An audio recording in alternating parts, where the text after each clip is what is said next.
আর প্রশাসনকে মিসগাইড করছেন, মুখ্যমন্ত্রীর হয়ে আশ্বস্ত করছেন। অবৈধভাবে নিয়োগ হওয়া চিফ সেক্রেটারি নন্দন চক্রবর্তী। ইলেকশন কমিশন যখন আপনার বসিরহাট 2 জয়েন্ট ভিডিওকে সাসপেন্ড করার জন্য লিখে পাঠায়, তখন রাজ্য সরকার কার্যকর করে না এবং উল্টে বসিরহাট 2 ভিডিওকে সাসপেন্ড না করার জন্য সিদ্ধান্ত পুনর্বিবেচনার জন্য ইলেকশন কমিশন অফ ইন্ডিয়াকে অনুরোধ করে। আমার কাছে স্পেসিফিক তথ্য আছে, নন্দিনী চক্রবর্তী গতকাল এবং গত পরশু জেলা শাসকদের ফোন করে বলেছেন ভালো বাজেট করেছেন মুখ্যমন্ত্রী এবং অ্যান্টি ইনকামবেন্সি কেটে যাচ্ছে, ইলেকশন কমিশন কিছু করতে পারবে না, আপনারা শোনার দরকার নেই, কোনো কথা শোনার দরকার নেই।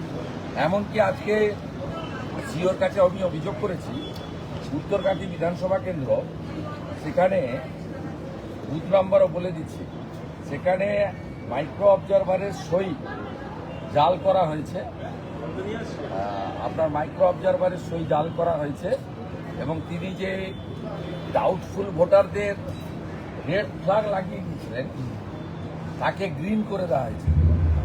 বুথ নম্বর হচ্ছে 237, রঘুরামপুর প্রাথমিক বিদ্যালয়, 238 ব্রাহ্মণ সদন প্রাথমিক বিদ্যালয়, 248 কালিকা কুমারী এসএসকে।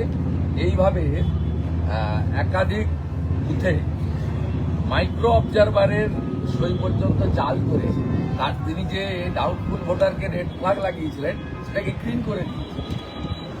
তো এখানে একদিকে প্রশাসনের চুরি দুর্নীতি, তাকে নেতৃত্ব দিচ্ছেন চিফ সেক্রেটারি নন্দিনী চক্রবর্তী, অন্যদিকে গুন্ডাদের নেতৃত্ব দিচ্ছেন গুন্ডাদের নেত্রী, ধর্ষকদের নেত্রী মমতা।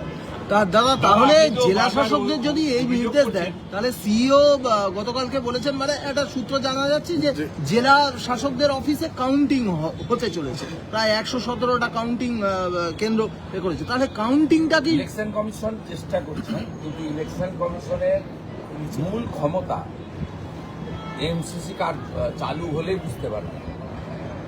তার আগে ইলেকশন কমিশনের পূর্ণাঙ্গ ক্ষমতা কার্যকর করার ক্ষেত্রে তাদের অনেক লিমিটেশন আছে, but they are trying their best. সবচেয়ে বড় কথা, সুপ্রিম কোর্টে হলফনামা ইলেকশন কমিশন তাতে রাজ্যের মুখ্যমন্ত্রী যেভাবে 27 ফেব্রুয়ারি 2025 থেকে নেতাজি ইন্ডোরের সভা উপর্যুপরি বিএলও থেকে শুরু করে সিও পর্যন্ত ধমক দিয়েছেন প্রকাশ্যে, সেসব কথাই হলফনামায় উল্লেখ করেছেন।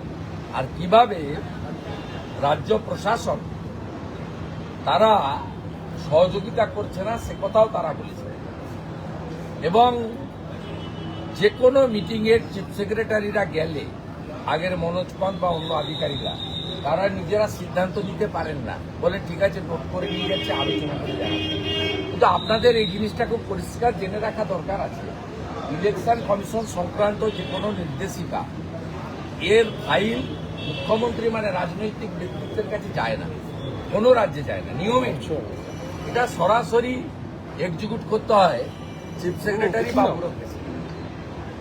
এখানে একমাত্র রাজ্য যেখানে স্পাইনলেস অ্যাডমিনিস্ট্রেশন, ভীত আতঙ্কিত দাসত্ব স্বীকার করে নেওয়া ব্যুরোক্রেসি, তারা ইলেকশন কমিশন সংক্রান্ত ফাইলও তারা পাঠাচ্ছেন। ইলেকশন কমিশন অনেকগুলো মেজার নিয়েছে বলে 8,300 মাইক্রো অবজারভার দিয়েছে।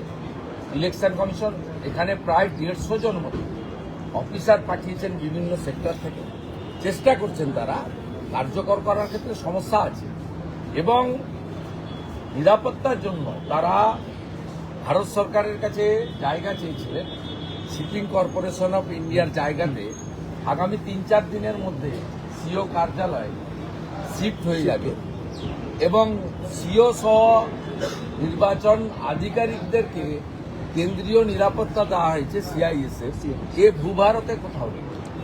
এনআইএ তদন্ত রাজ্য সরকার এড়িয়ে যাওয়ার চেষ্টা করছে। দাদা, এনআইএ তদন্ত অভিযোগ আপনারা তুলেছেন এবং সেক্ষেত্রে দেখা গেল পূর্ব মেদিনীপুরের জেলা সুপার তিনি এই কাটমানির বিরুদ্ধে একটা হেল্পলাইন চালু করলো। তাহলে তো আপনাদের কথাটাই সত্যি হয়ে গেল যে বারংবার আপনারা বলছেন যে বিভিন্ন সরকারি প্রকল্প থেকে ওকে পাঠিয়েছে মুখ্যমন্ত্রী বা পিসি, ওই জেলায় কিছু করতে পারে কিনা চেষ্টা করে, চেষ্টা করে কিছু করতে পারবে না। এত বড় জেলা এসপি ইনচার্জ করে রেখেছে প্রথমত, তারপরে ওখানে 21 সালের পর থেকে পুলিশের যে ইমেজ বিপর্যয় হয়েছে সেটাকে রিবিল্ড করার চেষ্টা করছে পুলিশের মাধ্যমে, আইপ্যাকের পরামর্শ নিয়ে এবং মুখ্যমন্ত্রীর ইচ্ছাকে মর্যাদা দিয়ে। এতে লাভ কিছু হবে না, এটাতে যা হওয়ার হয়ে গেছে। এবং তৃণমূল মানে যে চোর মানে যে তৃণমূল, কাটমানি মানে তৃণমূল মানেই কাটমানি, তৃণমূল মানেই সিন্ডিকেট মানেই তৃণমূল।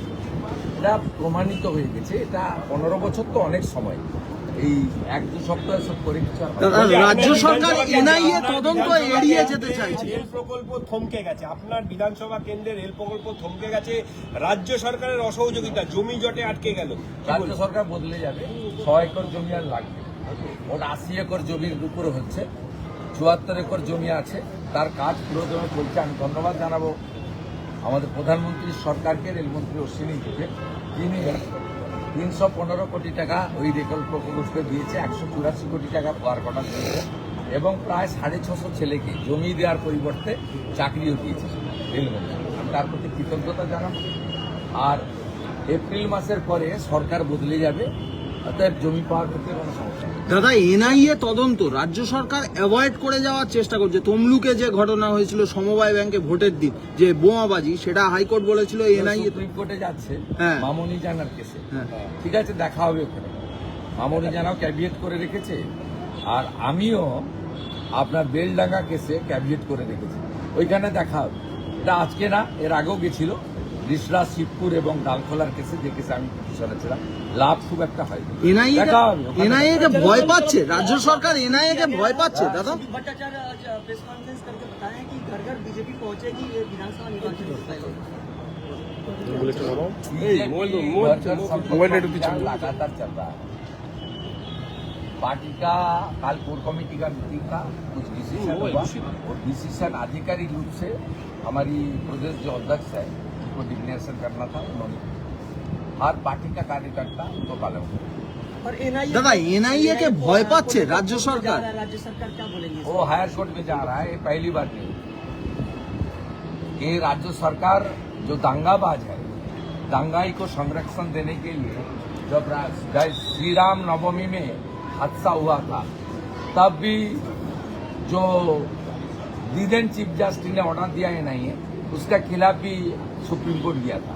रिसरा, सिंहपुर और डालखोला लिए किस लिए गया था?